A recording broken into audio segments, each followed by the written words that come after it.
How do you fix a problem you can't even see? In smaller systems, it's not that hard. Air leak on your tire?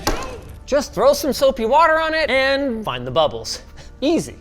But in a larger system, like our workshop's compressed air hoses, it could take a fluke to find a tiny leak somewhere. A Fluke II-915 acoustic imager, to be exact. This $25,000 handheld camera does not work like a normal camera. You know, taking in light and transforming it into internet cloud. Instead, it takes in sound and uses it to find leaks and equipment malfunctions, even detecting noises beyond the range of human hearing. It then represents that audio like a heat map. So let's see if we can use it to find some really useful stuff like the leak in our system and maybe even a segue to our sponsor. Shut your trap, computer man. It's okay, I got this. Look at me. You're thinking, I need more action in my life, and I agree. Bam, look at that. Thousands of planes, choppers, tanks, and ships on our gently used War Thunder vehicles lot. Trust me, you're gonna click the link below and try War Thunder, and you're gonna like it. Ask me how I know. Later though, I'm busy.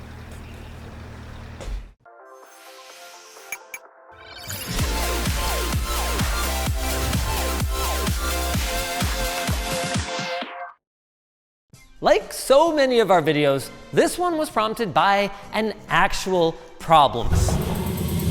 That.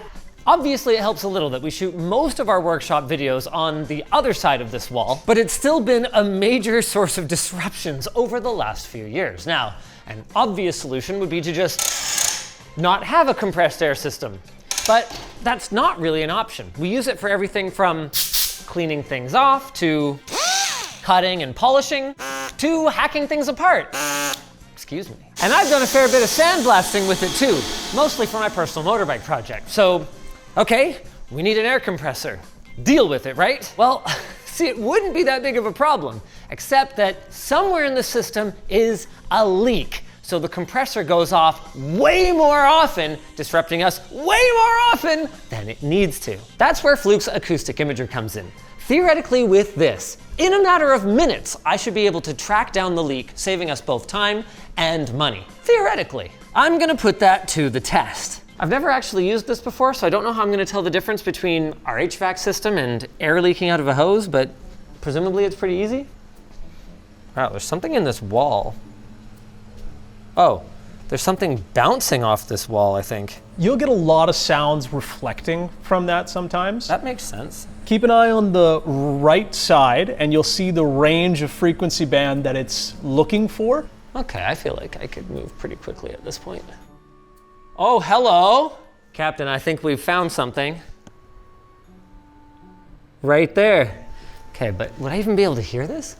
Oh, I can. I would have to be within like 10 inches of it though. One to go.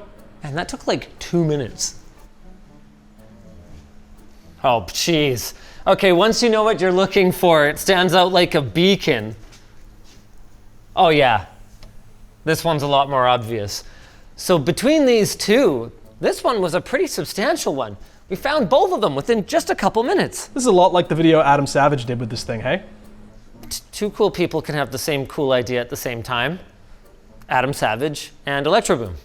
And also me, just slower. I want to show you guys, separate from the video mode, you can put it in LeakQ mode. This allows you to take a picture of a leak, then according to your settings, so gas price, compression energy cost, as well as your currency, it will tell you how much that leak is going to cost you a year. I had no idea that just a little air leak could cost $45 a year. So replacing the fitting is a no-brainer. That assumes it's running all year. I mean, it is running all year. We never turn it off. Like, that's the whole thing with a leak. It's like a faucet, right? Like, every once in a while, a drip will waste like more gallons in a month than you could possibly fathom. Now, obviously, if the only gases you're working with are compressed air, it would take a little while for an investment like this to pay for itself. But in certain industries, this could be worth its weight in gold in cost savings. Now, while the workshop team gets those fittings sorted out, I'm gonna go see what else this thing can do. The magic of this device is really in its algorithm and precise calibration. The hardware itself is pretty simple. This array of 64 microphones is arranged in a logarithmic spiral to capture sound, and it uses beamforming to determine the source of the sound. Then it overlays that on the camera image as what Fluke calls a sound map. In the default mode, a sound map looks an awful lot like a heat map.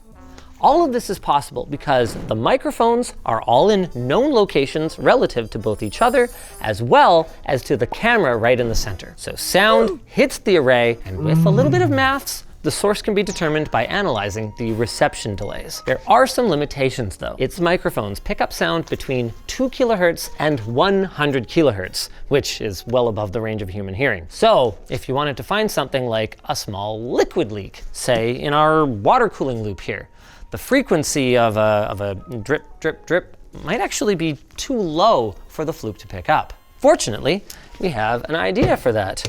Why not turn our liquid leak into an air leak? All we need to do is pressurize our loop. Well, that was easy. Oh, you put a hole in the tube. Usually the leaks are a lot smaller than that in these water cooling systems. I kind of want to know if it could handle a much smaller leak, like an O-ring issue or something. Every once in a while, especially on hardline fittings, these O-rings will go missing, and the system can look like it's all sealed up, and when that drip gets on the back of your GPU, you're gonna have a pretty bad time. Just put this up in the blue zone. You can see, even though there's no O-ring in there, it's sealed right now. But let's see if our Fluke can pick it up. Oh, dude. Easy. And that is a much, much smaller leak. What a trouble saver that would be. Now, it is worth noting that our brilliant strategy of just emptying the loop and pumping it up isn't gonna work in every situation. Clean rooms, for instance, need to maintain strict control of airborne contaminants. And one of the ways that they do this is by building them to be fairly airtight and to maintain positive pressure inside. Not a ton of pressure, because like humans need to work in there, but some pressure. So how would they track down then a low pressure leak? Turns out the answer is Fluke's Beacon. This little device emits sound at 40,000 hertz, well beyond what would bother any human. You just pop it into your system, seal it up, tune it to 40,000 hertz, and theoretically, we should be able to find our leak. I can definitely detect it through the acrylic now, but our system may be too complex for such a short wavelength to travel through like that. It's probably just because this knows there's sound coming from here or somewhere off the side, and so it's not gonna pick up the same frequency somewhere else. Hold it up over there then. Oh, dude, bingo. You know what? This would be a great opportunity to check the multiple source feature here. Ooh, yeah. So in acoustics, we can click multiple sources, and then, oh, dude, that's so cool. It'll show the different levels. However, those still totally overpower it. Really? Yeah, it really doesn't care about this leak unless it's the only one on screen. Funny. Very interesting. Wonder what else we could use this for. A really cool application for acoustic imagers is identifying problems with transmission towers at a distance, say from the ground.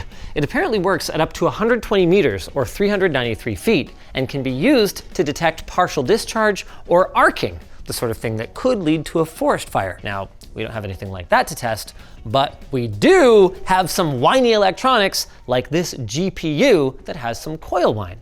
Now, coil whine isn't dangerous like those transmission tower problems. It's just vibrations in board components, specifically the coils, as electricity passes through. It can be pretty flipping annoying. Now you can see that I'm not picking anything up right now. That's because this GPU isn't under load. Let's just plug in our keyboard using a handy dandy true spec cable from lttstore.com and fire up a GPU intensive application. There it is. But where is it coming from specifically? There's a hotspot right where the 12 volt 2x6 comes into the back of the board. Yep, it's right across the back of the card where all the VRMs would be. Doesn't really help us solve the problem, but now we know. Actually, I had another situation very recently where coil whine was driving me absolutely nuts. I used these USB fiber optic docks in order to have my system downstairs, but my monitor and all of my peripherals upstairs. I was hearing this like high-pitched, almost like a CRT TV in the next room whine. And I was like, can anyone else hear that? Where's that coming from? And everyone's looking at me like I'm crazy. I'm having trouble getting it to go lower. Change the decibels from automatic to manual. It's trouble though when you get into the low frequencies because If you talk, you can actually see it. exactly, when it's something that you can hear, like Coil Whine, it's always gonna be in the frequency that we can hear, so it can be a little bit of trouble. Right at like 10,000 hertz. That's not even that high pitch. Why couldn't anybody else hear this? It was driving me freaking nuts. Everyone can hear 10,000 hertz, right? Some with hearing loss or significant age-related hearing decline might struggle to detect it. So you shouldn't have had any problems. Listen. It's really cool how adjusting the frequency band as well as the sensitivity can really help you dial it in to detect particular things. Of course, your next question is probably, but what can I do about Coil Whine, Linus? Some people have reported success putting shmoo over these vibrating components, but your mileage, not to mention your warranty, may vary. Is this kind of analysis a practical application for such an expensive device? Yeah, probably not, but there are more affordable options for this sort of thing. The Fluke II500 is about $8,500, but is just limited to the LeakQ functionality that we showed you guys earlier, with a more limited frequency band. Our II915 has some added functions like MechQ, which detects things like a faulty bearing in an assembly line to help identify and fix problems during planned downtime rather than when they just come up unexpectedly. But if you want to go even cheaper, you totally can. Other options are out there, and there are even open source acoustic imagers. The 60, a modular system, looks like a standout. Of course, that sort of thing means that the calibration is entirely up to the user. If you're a business, well, you might not want to deal with that. All right, do you think they're done with the fixes in the shop? How'd all the fixes go? We're thinking the regulator was leaking. It may have been the hose, but we swapped both out. I wanted to replace the hoses anyway. The connection before was questionable at best. Tore the regulator down, rebuilt it, and no leaks at all. Sometimes you just have to take it apart and put it back together. This one was a little bit different. I knew that there was a leak in here because this wasn't tight enough, but I discovered that there was also an O-ring missing in her fasteners. Just completely missing? Yeah, I was actually quite surprised that it wasn't leaking worse than it was, but we ended up getting it put back in and now it's good and tight. So that was never in there? No. This whole time? Yeah. So it was only the 2 leaks? That was it? Well then, what is this that I'm picking up right now? Oh, I knew it! It's another segue to our sponsor. Wow, kinda rude, but it's okay. I can take it. Hey, Johnny Thunder here from Johnny's War Machine Emporium. If you're looking for a gently used fighting vehicle that's seen actual combat in War Thunder, the most comprehensive vehicle combat game ever made, come on down and join our 95 million satisfied customers. From Rancho Cucamonga to Kalamazoo, we're talking choppers, whoppers, showstoppers, mom and poppers, ornithopters if they were real, not yet. Oh, you want boats? How about goats? USS Alaska, Japanese Yamato, hiya, biggest battleship ever built. War Thunder might be free to play, but this ain't no game to me, okay? This is my life. Now, hey, if you want silly little boxes filled with simple hit points, you can head right to Rusty Richard's lot down the road, okay? And he'd be happy to see you. What I got here is premium, pre-owned instruments of death, meticulously detailed inside and out. Every bit of damage affects components, not a big green bar. Mama used to say, damage is as damage does. Everyone seems to forget that. See, when you get behind one of Johnny's French Jaguar A's, you're gonna be fully immersed, all right? These combat vehicles run on petrol, diesel, Xbox, PlayStation, PC, mobile, your mom, you name it. Use our link for extra vehicles, packs, and more, or don't. It'd be your loss anyway, see if I care. If you guys enjoyed this video, why not check out the one we did on a Caterpillar branded smartphone that has a FLIR thermal camera built into it. That was pretty cool.